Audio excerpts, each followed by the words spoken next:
Thanks, Josh. I don't know how entertaining I'll be.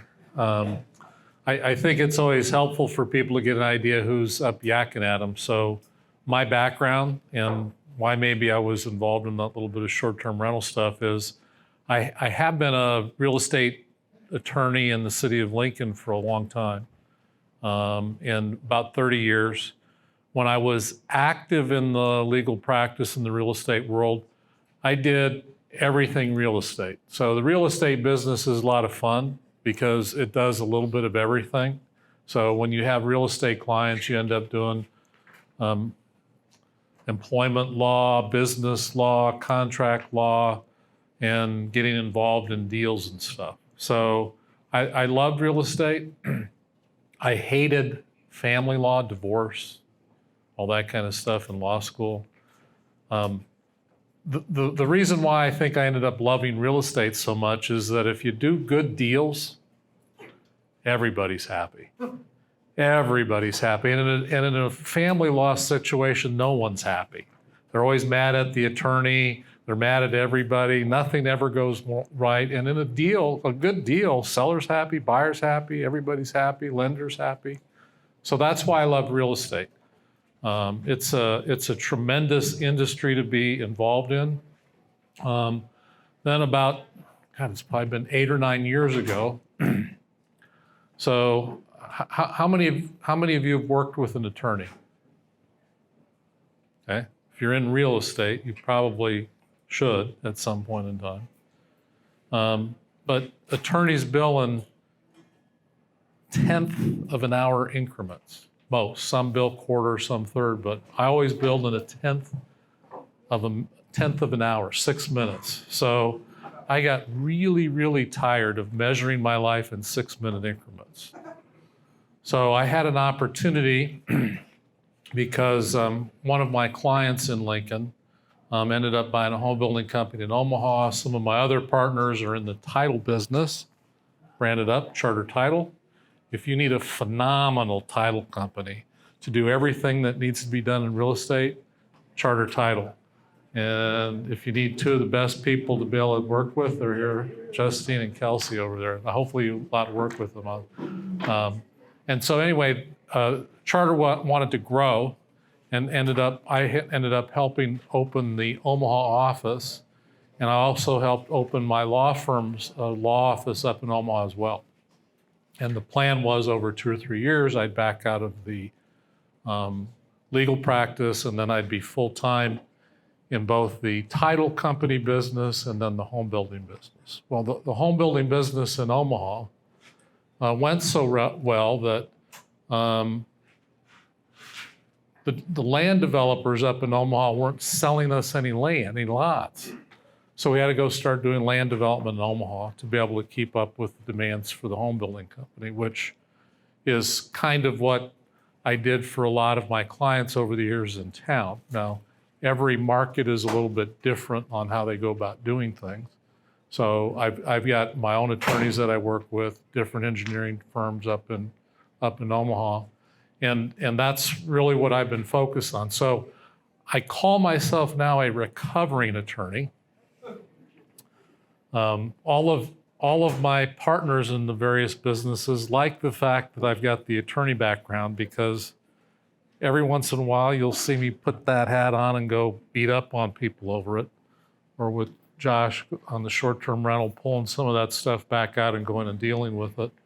But for the most part, an attorney's focus on a transaction and deal structure is different than an entrepreneur and a deal maker. And so it's very, very difficult from my experience to be able to do both well at the same time, because you approach things pretty much differently on what you're doing. So that's really what I've been doing lately. So I see friends in the back.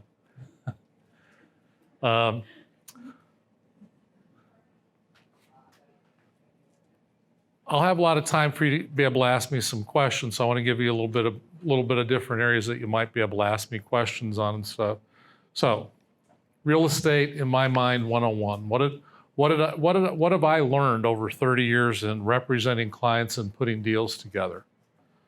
So Josh and I were talking a little bit beforehand. I've told you that I love this business because great deals work for everybody.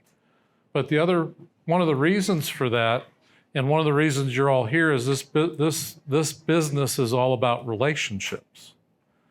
And you cannot be successful in this business without investing in relationships.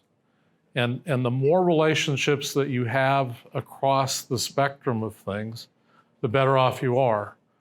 Because if you have relationships, if you have an issue that you don't know about, you can call somebody up that might have dealt with it. So you can grow your knowledge base simply by the relationships that you have with other people. So for relationships, I also put in relationships, not just the other ones, but also a team.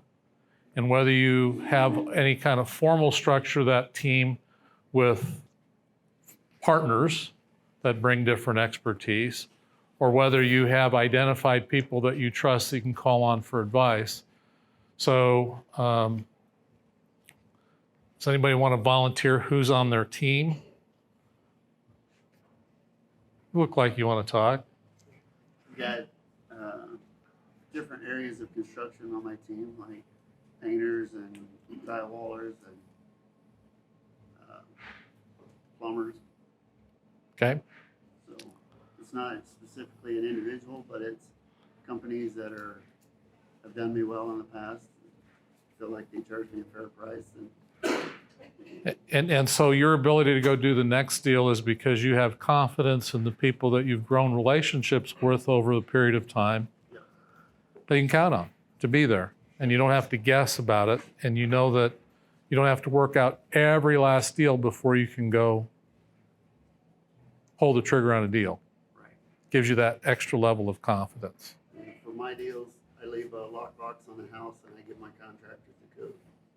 Say, we'll take care of it. And then whenever they're done. And you like doing business that way, don't you? So I mentioned that I think another good person on your team is to have some legal counsel. In this particular, scrappy group, you're generally going to deal with real estate that is likely to have some level of hair on it from time to time. And it's really good to be able to have a relationship with, as opposed to just randomly going through the yellow pages and finding somebody, an attorney, even if they're listed in the real estate section, they may or may not know, in my opinion, what they're really doing because their level of experience is pretty low. So this is another good group to network and find out who those people on that team, in the legal world, that you can call them up, give it to them, and attorneys really don't like to. They're in that profession because they don't like risk. So when people like you call an attorney and say, "I'd like you to talk to me about this," a lot of them are really kind of afraid to go out too far because they don't want to get sued that they told you something that you relied on. So again, partly that is developing a relationship for me. So when I was actively practicing, I had clients with a pretty wide perspective or spectrum of how they wanted to use me. So some wanted me to hold their hand all the way through the end. They spent a lot of money on me, more than they probably should have, but they wanted it to be detailed and thorough. Then I'd call you, kind of got the people in the middle, and then you got people in the back like they're Steve Shampoo. Raise your hand, Steve. Who's also now one of my partners. But a lot of times he'd just go out there and do. And then he'd get into trouble, he'd come back, now what do I do? So, and I'd tell him, damn it, why didn't you come talk to me a little bit beforehand? So that's just partly, understanding how you like to work with other people, what your expectations are. And for me, working with clients, I always tried to tailor my legal practice to meet their needs as best I could. And sometimes that's easier or harder to do than others, but that was really kind of the objective. And there isn't anything secret about that. I think all of us do that in our professions when we work with people, is because we're in the relationship business. And it's not about telling people you know everything and you're going to make them do it your way. It's about listening to them, and to the extent that you can meet their needs and objectives, you do what they want you to do, because that's how you get the next deal, the next relationship done. So as I made that transition from lawyer to title guy to emerging builder to recovering attorney, one of the other really good things that happened to me up in the Omaha market was my oldest son, who's here, Ben, Katt's over there.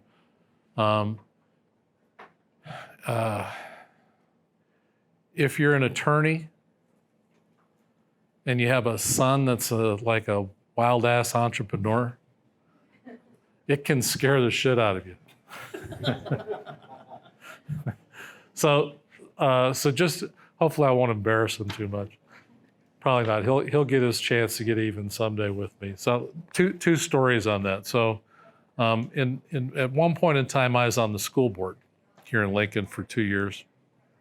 Ran 3 times, won once, lost 2 elections. Long story. Afterward, we can talk about that someday. But I get a call from the principal at the junior high where he was at, and they busted him. What was he doing? Selling candy out of the locker between class. Oh, that was a big deal. I said, well, what do you want me to do about it? Follow your rules. So they busted him. They stole all of his stuff, and I just went away. But when I got up to Omaha, him and one of his buddies from Creighton started working on a rental portfolio in Midtown.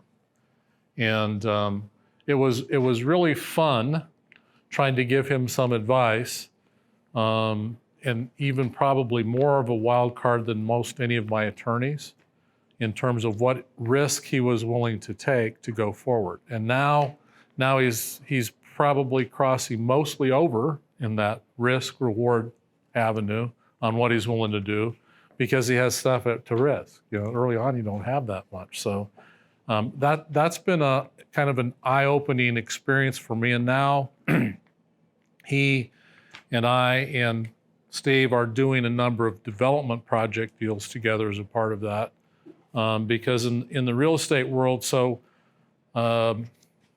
particularly in the marketplace that most of this group is working in,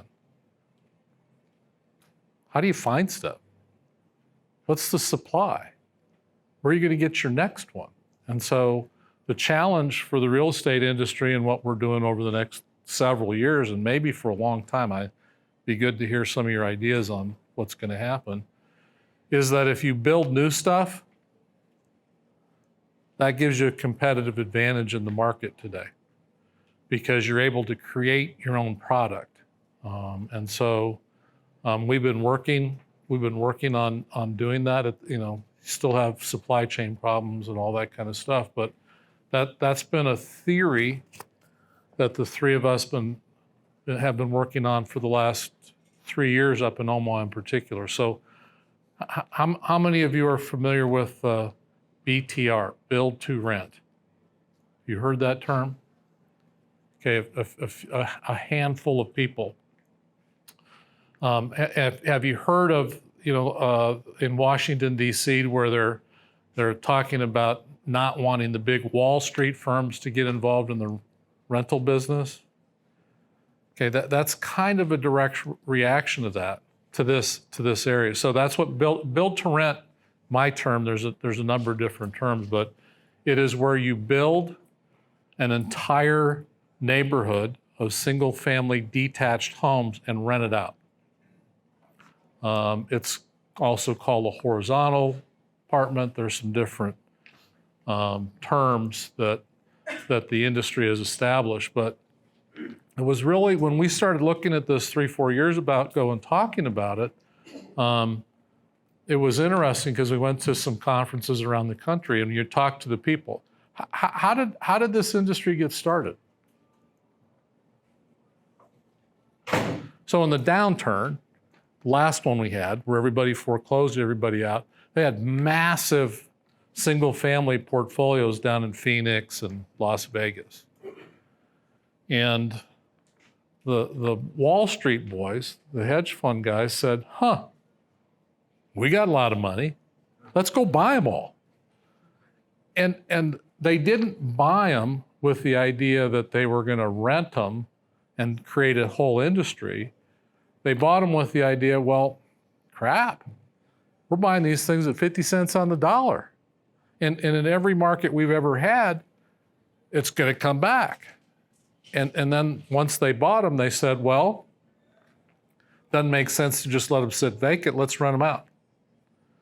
And what they ended up finding out was that with the new technologies and their ability to manage the projects more efficiently, that these single-family detached rentals were a really good investment for them. And I mean, just imagine the amount of, these big REITs and stuff are controlling tens of thousands of homes.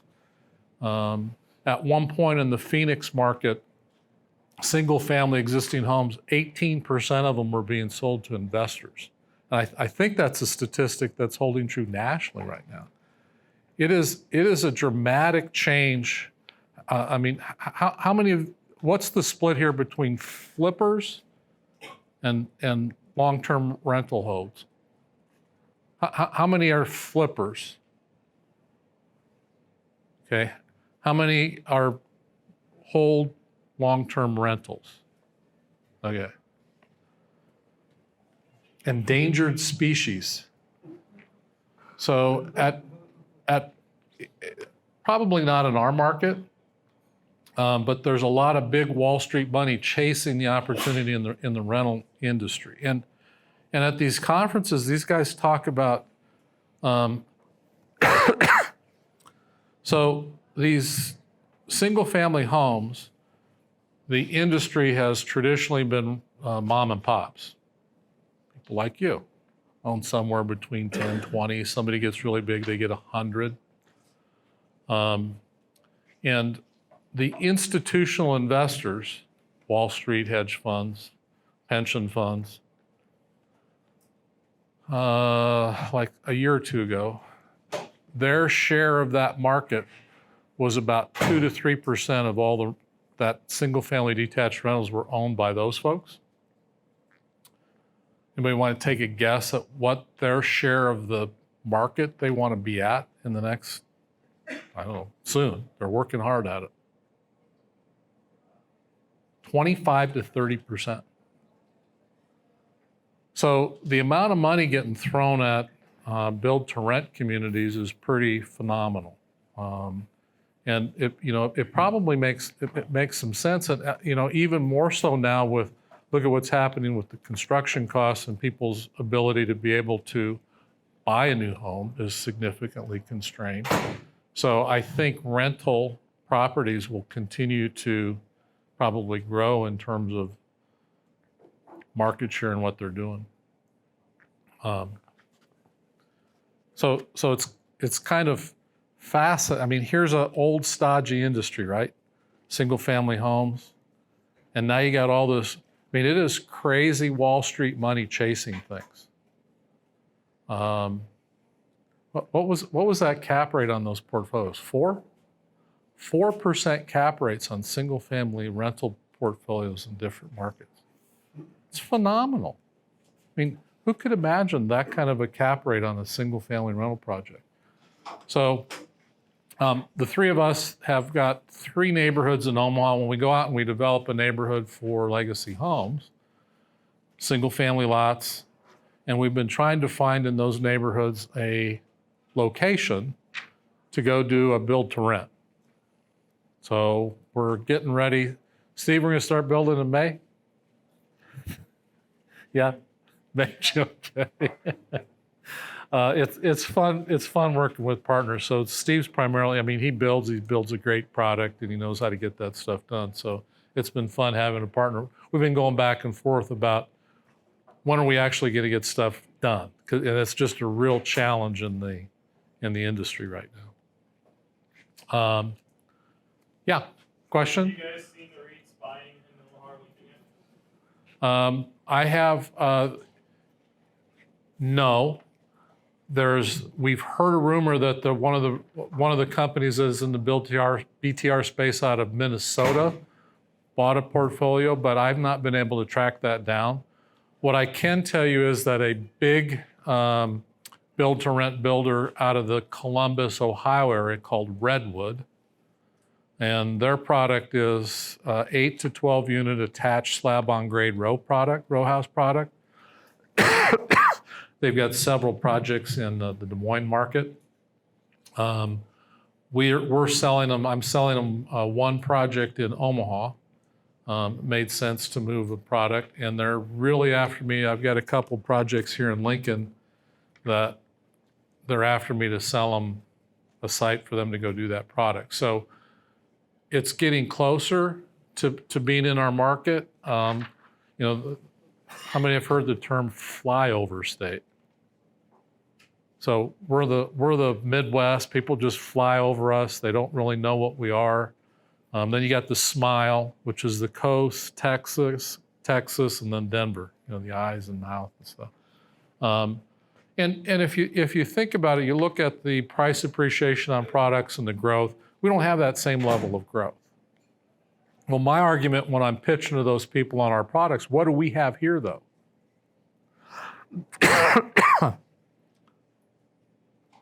Stability. I mean, we didn't lose half our value like Phoenix and Vegas did. So there's trade-offs on all of that kind of stuff.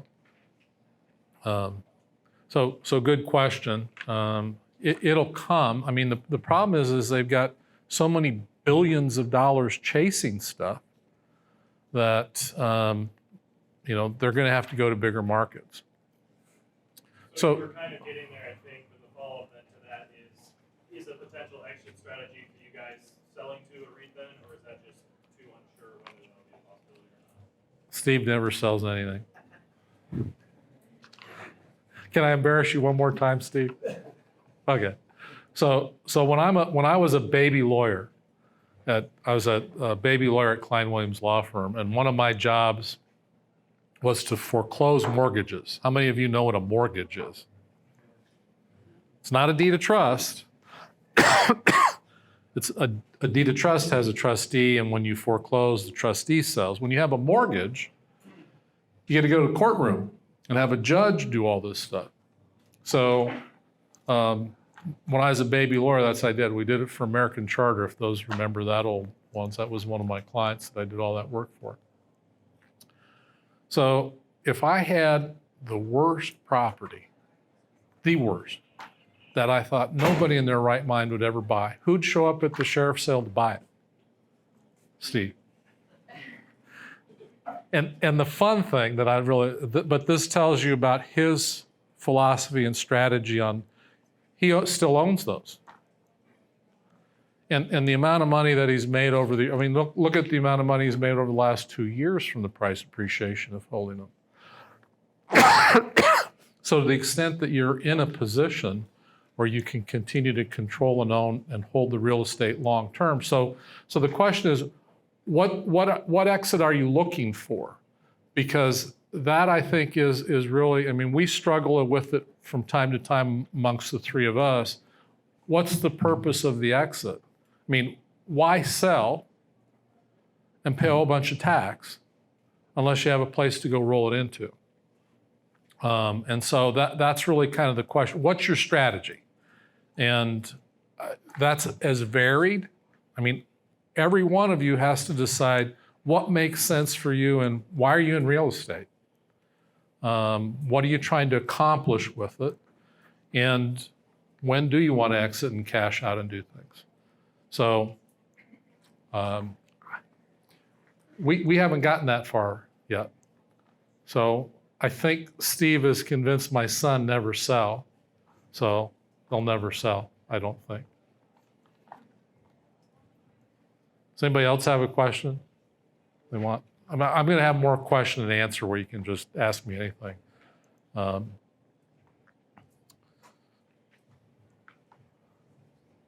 So how much reading do you guys do on current trends?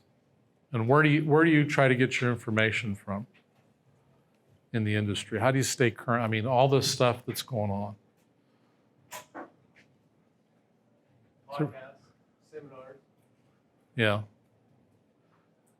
So what else is new and intriguing to people here that's coming in the industry? Blockchain. What was that? Blockchain. Crypto? Yeah, crypto intrigues me. I don't know anything about it. So I like watching what's going to happen in the real estate world with crypto. That looks like it's getting cement. The whole blockchain piece. And related to that blockchain piece, my son Ben and I were just, was it last month? I think last month or within the last several weeks. There's some interesting platforms picking up or getting set up out there. And I don't understand the legal rules yet. And I'm going to probably have to put my lawyer hat back on and go dive in a little deeper. But basically, you know, the whole ability to go out and market and sell properties and have multiple ownership is a really big problem in our industry because of the securities laws compliance. And are you selling, you know, an investment and then people get sued over doing. There's a lot of legal complexity when you bring in other people into your deal. But some of these new platforms are creating the ability to buy and sell interest in real estate online, and some through blockchain. And then there's one out of Florida that I just found, just launched, that's actually selling a vacation rental home in Florida in $1 increments. The app is here, Here. If you guys look at it, you guys take a look at it and see what you think about what's going on with that. Intriguing to me. And one of the reasons I say that is this group here, you guys are workers.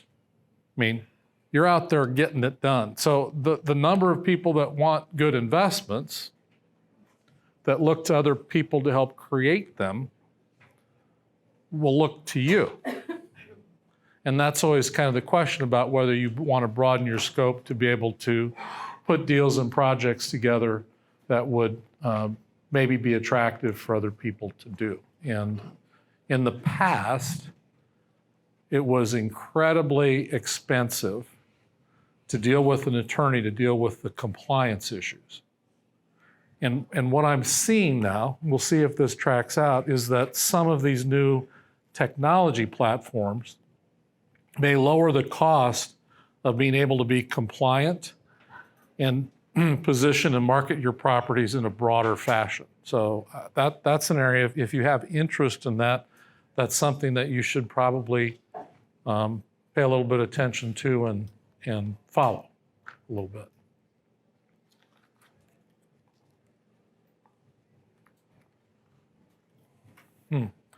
What else do you want me to talk about? Yeah, there's a question. After what all you said, but the new laws are changing where we can't market an interest in a property. Oh, yeah, I got a heads up on this. Can you touch on that whole situation? Okay, there's apparently 3 bills pending. I had to pull this off. I'm not paying that much attention, but the one that did get passed, the other 2 are not passing. I looked at the legislative record. I don't think they're going to pass this session.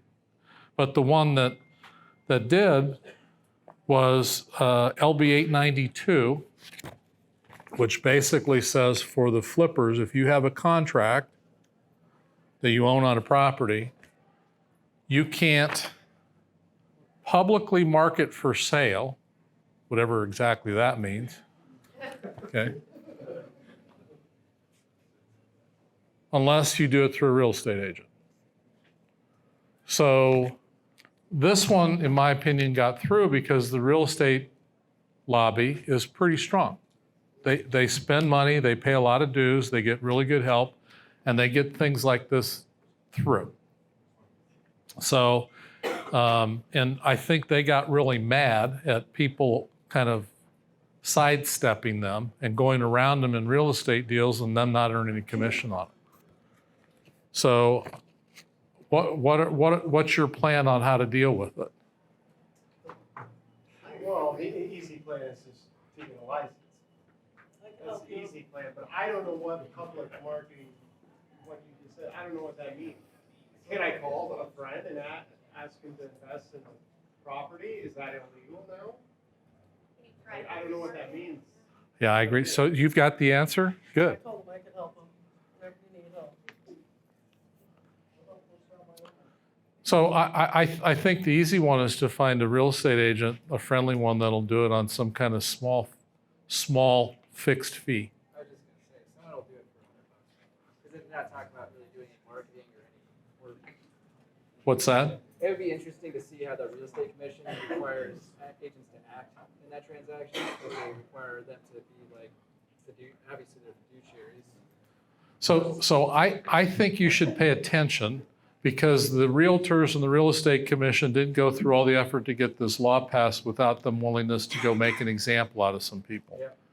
And so the enforcement of this will come from other people in the real estate community, other agents that know what you're doing, and they'll make a referral and they're going to find a half dozen or so people to go make an example, make a record.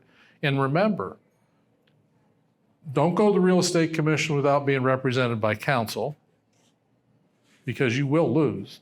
You'll likely lose with legal counsel, but at least you even the odds a little bit. But the frustrating thing for me all of the time representing people up there was, here you have the state of Nebraska with all of its tax dollars coming down on you. So it's not a fair fight. So the best thing is I think to find a way to deal as best you can in a legal fashion with this. So let me, how many of you are realtors or have a, okay, well, yeah, but it never, I always wade into these things anyway. So the real estate agent commissions all of the sales. It is dramatically changing. Technology is having a significant impact on agents and commissions, and I think you're going to continue to see compression on how much commission and fees that agents can extract out of transactions. And so I think you'll find people that are much more willing as an agent to be licensed and handle something like this at a reasonable fixed fee. That'd be that's the best thought I have at this point on how to deal with it. So quick follow-up question, hypothetically speaking. So if I get a property under contract from a realtor and I decide to sell it to another realtor, is that illegal? You're assigning the existing contract? No. But I market it to another realtor. Can I market it to another realtor with a phone call? So it's not publicly marketed. Does it get me out of the situation if there's two realtors involved? Or not? I think you have one of them sign off on it. Yeah, I mean, I think that's the argument. But no, if that other real estate agent is buying, I think that you've got to run it through them because I don't know how you market without doing something public. I mean, drop business cards on sidewalks. I mean, I don't know what you do. Phone call or an email, is that public marketing? I don't know where they came up with that term. I don't get it. I can understand a mass email would be public, or public marketing, or a post on Facebook, that's. Yeah. But is a phone call or go out to eat with a guy? So call the real estate commission up and ask that question. Actually, they have very helpful people generally up there. And if you pose that question, they are likely to be able to help give you their answer. It may or may not be accurate, but at least you'll get their answer, their interpretation about how they plan to implement that provision. When does it come into effect? It was signed by the governor on March 3rd. So usually I think it's, what's that? 6. So Justine says it's 6 months. So there's a time period from when it's finally adopted to becoming effective. So 6 months. September 1 on it. Peter? Yeah. Do you think a byproduct of this bill is going to be that all of a sudden it's going to be the opposite effect, whereas now basically a real estate agent makes 7%? Well, do you think people are going to start Don't ever pay a negotiating? real estate agent 7%. Well, whatever, you know. But do you think people are going to start now saying, okay, now that you guys have done this to us, we're no longer going to just say whatever commission you want to make? They're going to start negotiating it down all the time? Do you think that's going to be a byproduct of this bill? Agents are already significantly negotiating their commissions if you have enough What I'm leverage. saying is if you have somebody who wants to sign a contract and they may pay very little to do that, now all of a sudden you have to have a real estate agent involved, so they're like, okay, well, this is what I'm gonna pay you, and then they just, I don't know, try to find like an agent, or is it gonna be something like where the agent there'll now be an agent basically that will handle a lot of those because they just wanna have the easy, and everybody else will still be left out because they find the agent that's friendly to them, and that agent will do it for a flat fee. That I think is where the real estate agent marketplace is going, which is in order to make the kind of money that they're making, their transaction volume is going to have to about quadruple. And they will have a lot of people that work for them, these real estate teams, right? And people on the teams will have people that have their agent license experience, but they don't want to go hustle.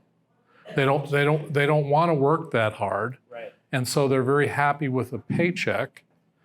And so there will be a team, I predict, that will be willing to step in this area. And maybe someone in this room will want to create a team to do that. Because, so let me give you my view on, so it's a lost leader. There's no real, why did the realtors go after that? There's no money in this thing. Not for them. No, for nobody. Really, it's a very small amount of money, depending on what you get on flip. So there's money in for the flipper. So why did they go after it? I don't understand what that part is, but if somebody went after this as a targeted market and provided some level of expertise, I think they could make a go of it, right? Well, I think somebody saw that a flipper makes this much because they put all this money into it. I was talking to Megan, and she made a ton of money on a flip deal. Well, she put a lot of time into it. This person I know talked about making money, and then so what I think is so you should celebrate making money, right? Because there's no reason to go work this hard and do this stuff unless you're going to make some money, and you take enough risk on in these deals that you better make more money than some people might think fair, because how many deals aren't you going to make money on? And you go chase and do a lot of stuff, and so this industry should never apologize for making money. People in this room earn every penny of it with what they do and the risks they take. So I don't think we need to apologize for any of that kind of stuff. Any other questions? Yeah. Would violations of this bill go in front of the real estate commission, or is that only for, agents who have potentially done that? I didn't look at what the I think the real estate commission can bring people in front of them. Basically, what happens is that you're doing you're doing realtor activities. You're a real estate agent without a license, so that's what they bring you up on, because it says only a licensed agent may market and sell these contracts. So if you're not a licensed agent and you market and sell these contracts, the real estate commission will send you a letter, cease and desist, maybe bring you up. I don't know all the penalties if you're charged with doing things. I just don't remember off the top of my head, but that's how it works. The real estate commission is the enforcement agency on this.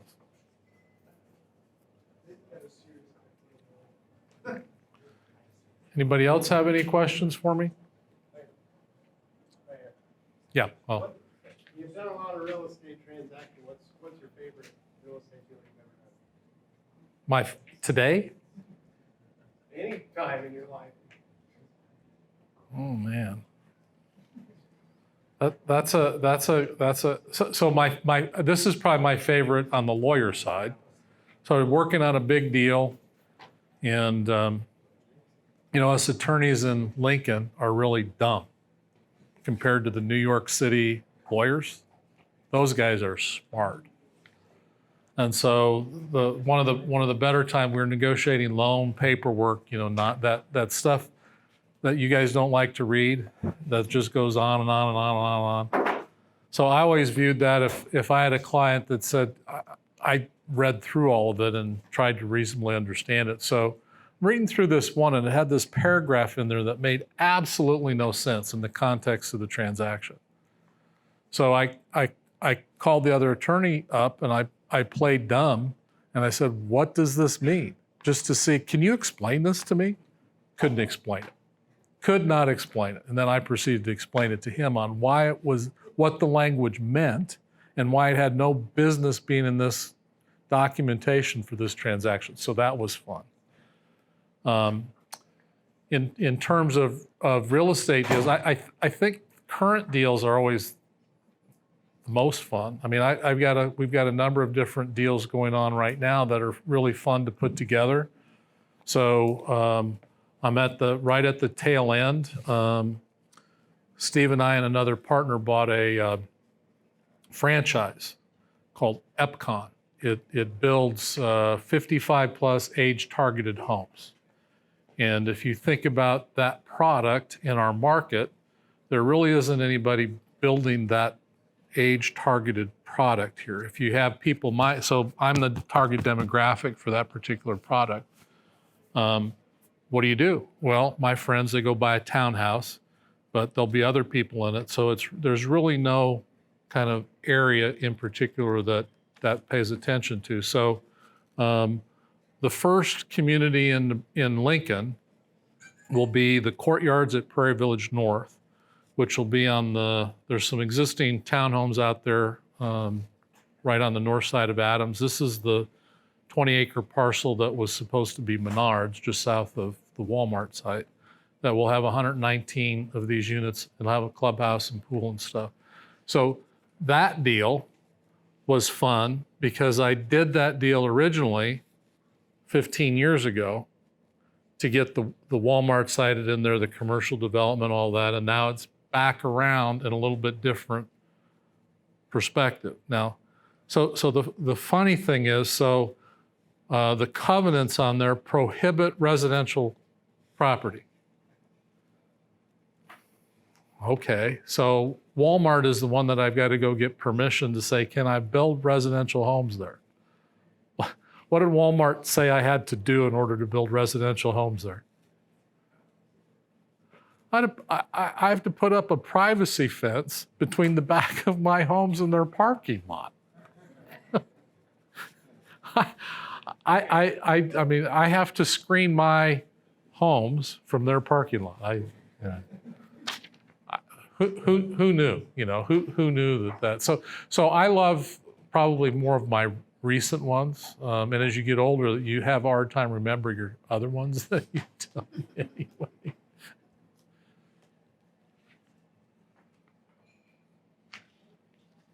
Yep. How do you see the title insurance business changing with blockchain, especially like as it, makes it easier to do title searches, kind of lowers the risk overall once you have everything in a system everyone trusts? I won't see it in my lifetime, and I doubt you'll see it in your lifetime. And the reason, well, the only way you'll see it is so the current title system is government owned, managed, run, and control. So the legal system says you record everything in a government office, and they're the ones that are the official depository of all the records. So that won't go away with any blockchain. And so the only official legal record is going to be those records. Now, it would make a ton of sense. So this is how it could happen. Nebraska is a relatively small state. What if our state said, we're going to lead the nation in revolutionizing our real estate records and title standards, and we're going to convert everything we have to blockchain system? That could happen.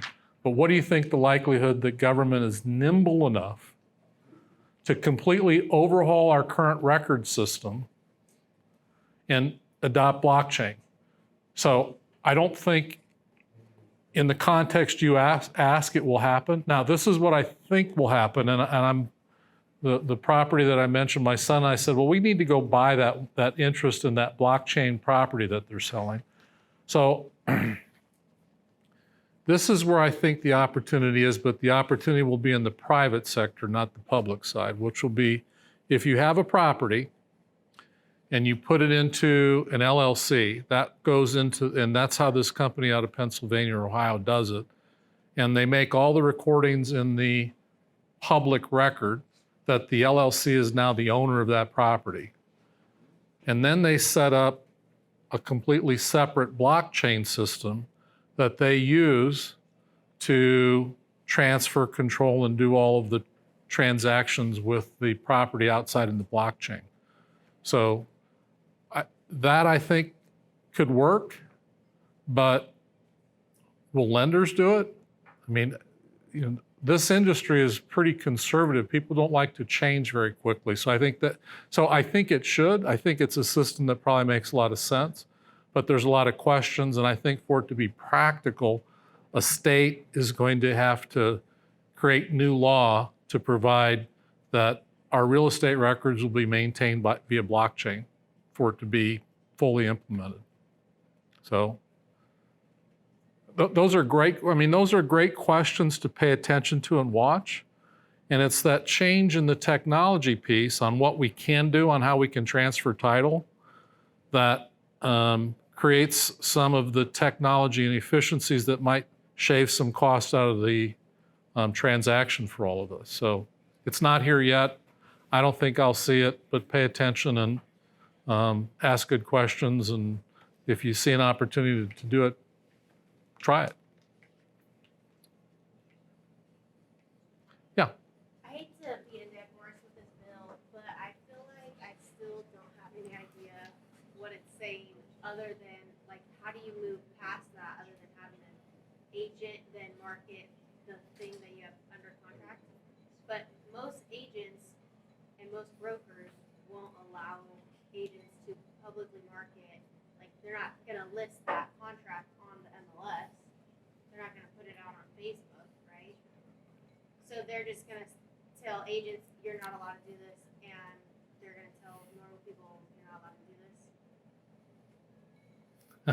And, like, what is the definition of publicly market, and how would you find that out? And you ask the realtor commission, they're gonna say, yeah, you just can't do it. You can't talk about it, even to my friend. So tell me what you're doing today that's going to violate. How you're doing your deal? Like, I get something under contract, Okay. and then I send emails to a buyer's list. Is that publicly marketing? Yes. If I talk to my dad and I'm like, hey dad, I got this good deal, you wanna buy it? Cause I don't have all the money for it, is that publicly marketing? No. My opinion at this point is as good as anybody's opinion, right? I don't know. You just have to do it and see who gets slapped down and then not do whatever the slap down was? Is that step one? Just do it anyways? I mean, this would be great questions to ask the real estate commission on how do they interpret it and how are they going to apply it? Because it's their bill, or the realtors. I don't know who. Call the state legislature that put this together and say, look, what does that mean? Well, yeah, I've got the final bill that passed, and that's so I agree with you. The problem is I don't think it's very clear, but what I can tell you is that having over the years heard people, real estate agents, complain about flippers selling property without ever going into title or paying anything, they somehow think that's unfair. And they think they should have some part of that deal. And so that's what they've tried to do here. And I think you're probably right, which is this is going to scare people from doing things. But the bigger question is, the practical question is, I mean, the brokers aren't going to take these listings, right? And maybe that's part of the strategy for a group like this, would be to try to get some listed with a broker and then go to the real estate commission and say they're not selling our stuff. What are we supposed to do? Yeah, I have more questions at this point than I have answers, and I don't think anybody's going to be able to give a definitive answer at this point.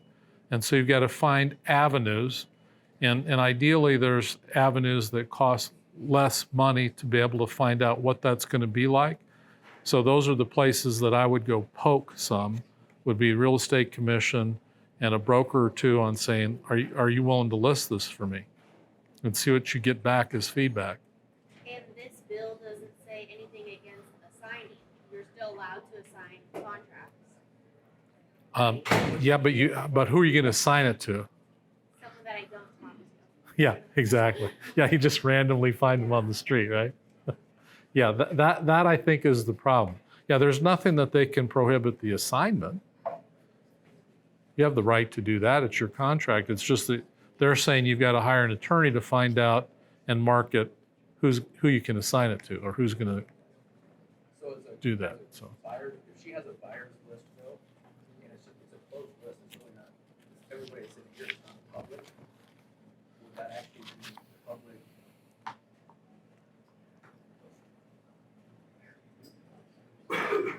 I like that as a thought. I mean, if you develop an investor group, right, that have basically said, find me these deals. I mean, I think the real estate commission says creating that list is public, that it's a public list. Again, come up with that idea and then ask the real estate, because they're the ones that are going to have to decide these things. Yeah. I do have one question. So, like, you know, everybody here, we're fighting against the Realtors Association, basically. Okay. What are the steps that we could take, and how much would it actually cost for us to get, as investors, to get representation down the county?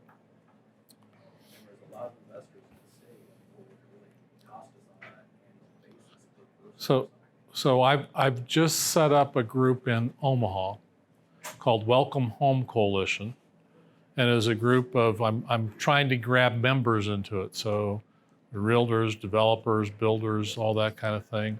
And, you know, we'd sit around at our land development meetings complaining about what's being done to us by the city, and they're, you know, taking a lot of, so we got one started. It's a little bit of a long way, but so we've hired 2 lobbyists for us. Those 2 lobbyists cost $10,000 a month to take that, then plus expenses. So you might not need 2. You maybe can do something little. You can, I mean, so it depends what the goal is. If you're hiring a lobbyist for a very specific project, lower cost.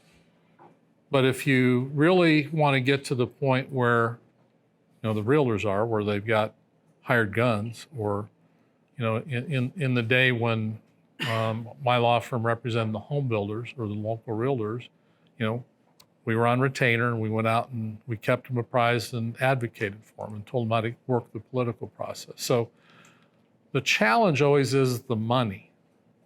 And while you can do, and it's like that group up in Omaha, I mean, I could have done a lot and not get paid. But the problem is that if you're not paid for what you do, it's really hard to get motivated to go do very much. So I think for organizations to be effective, you end up needing to write checks to hire people to go get stuff done for you. So my guess is bare minimum to make it worthwhile would be $50,000 to go take on a specific project.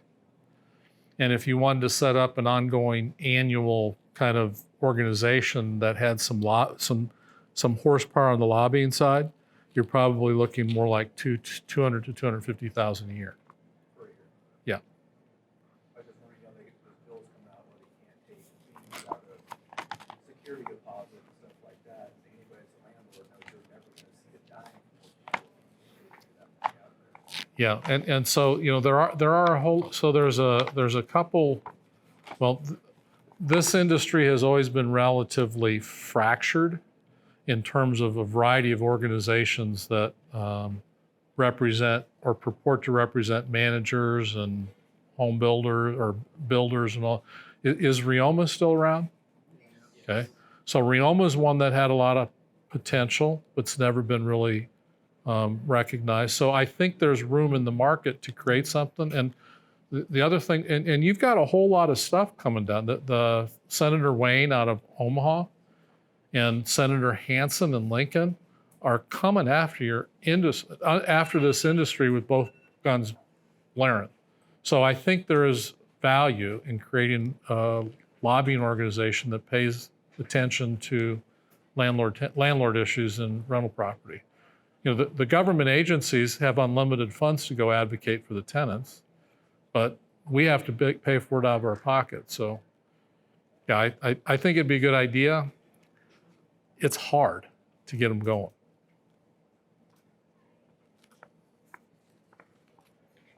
We done? I mean, does anyone else have any other questions? I can yak all night long if you want me to.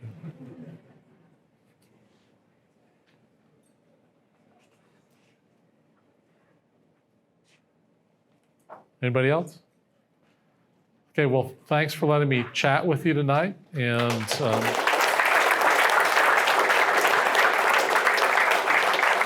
I'll hang around, and if you have a question you want to pose to me that you didn't want to pose publicly, just come up and say something. Awesome, thank you. Thank you. Everyone, thanks, Peter, again. That was awesome.